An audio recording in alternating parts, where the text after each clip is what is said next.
1989 जिस दिन शिलान्यास हुआ उस दिन देवोत्थानी एकादशी थी। फर्स्ट कार सेवा जिस दिन गोलियां चलाने की बात हुई 30 अक्टूबर 1990 देवोत्थानी एकादशी थी। और 9 नवंबर 2019 जिस दिन कोर्ट का जजमेंट आया 8 और 9 नवंबर को देवोत्थानी एकादशी थी। अब मानिए तो संयोग और मानिए तो दैव योग। देवता उठे थे तो देवता भारत को दैवी स्थान तक ले जाने के लिए उठे थे। ये देव स्थानों का महत्व होता है जो लोगों को नहीं समझ में आता है कि जब वहां पे श्री राम लला विराजमान प्रकट हुए तो उनकी सबसे पहले पूजा किसने की थी? महंत दिग्विजयनाथ जी ने। 1986 राम जन्मभूमि न्यास के पहले अध्यक्ष कौन बने? महंत दिग्विजयनाथ जी के शिष्य महंत अवैधनाथ जी। और जब 2019 में शिलान्यास हुआ तो मुख्यमंत्री कौन थे? महंत अवैधनाथ जी के शिष्य योगी आदित्यनाथ जी। तो मैं इसलिए कह रहा हूं कि जो हमसे पूछते थे कि मंदिर वहीं बनाएंगे और तारीख नहीं बताएंगे, वो तारीख नहीं थी, भारत के काल चक्र में विकास की गति का संकेत था। इसीलिए ये कहा गया है भगवान राम के लिए कि तात राम नहीं नर भूपाला, भुवनेश्वर कालहु कर काला।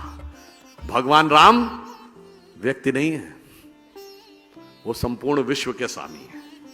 इसलिए उनका मंदिर कोई इमारत नहीं थी और मंदिर की तारीख कोई डेट नहीं थी, वो भारत के एलिवेशन का था। और ये भी संयोग देखिए, वो तब मंदिर बनने जा रहा है अगले साल।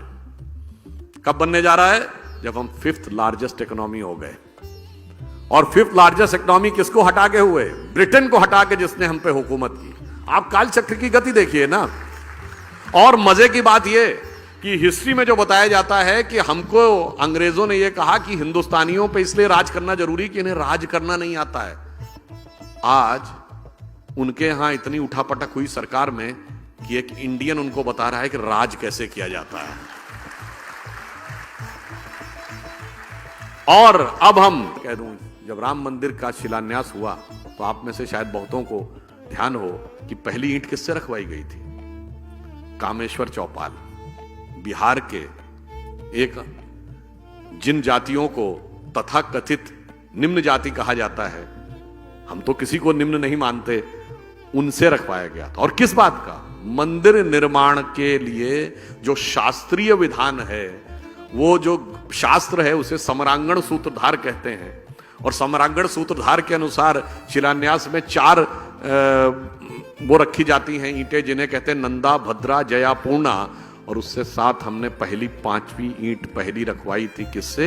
जिसे आज आप कहते हैं सो कॉल्ड लोअर कास्ट। तो दैट मीन्स कि वो पूरा किस ढंग से संयोग था। और यह भी एक संयोग मानिए कि भगवान राम के जमाने में क्या हुआ था? भगवान राम का सीधे राज्याभिषेक हो गया था क्या? नहीं, पहले वनवास हुआ था, फिर माता शबरी का सम्मान हुआ, फिर निषाद राज का राज्याभिषेक, फिर सुग्रीव का राज्याभिषेक, फिर राम का राज्याभिषेक। और आज संयोग देखिए कि जब राम मंदिर बन के तैयार हो रहा है, उससे पहले हमारे राष्ट्रपति श्री रामनाथ कोविंद थे और अब राष्ट्रपति श्रीमती द्रौपदी मुर्मू हैं, जो शेड्यूल्ड ट्राइब से भारत की पहली महिला है। तो मतलब आप समझ लीजिए, जो राम के काल में हुआ वही राम मंदिर के काल में हो रहा। तो अब सबको समझ जाना चाहिए कि मंदिरों का महत्व और मंदिरों की गति और राष्ट्र के साथ उनका तदात्म्य का संबंध, कभी कभी मंदिर को लेकर भय बहुत बनाया जाता है। जब राम मंदिर बन रहा था तो लोगों ने कहा अगर राम मंदिर जिस दिन बनने लगेगा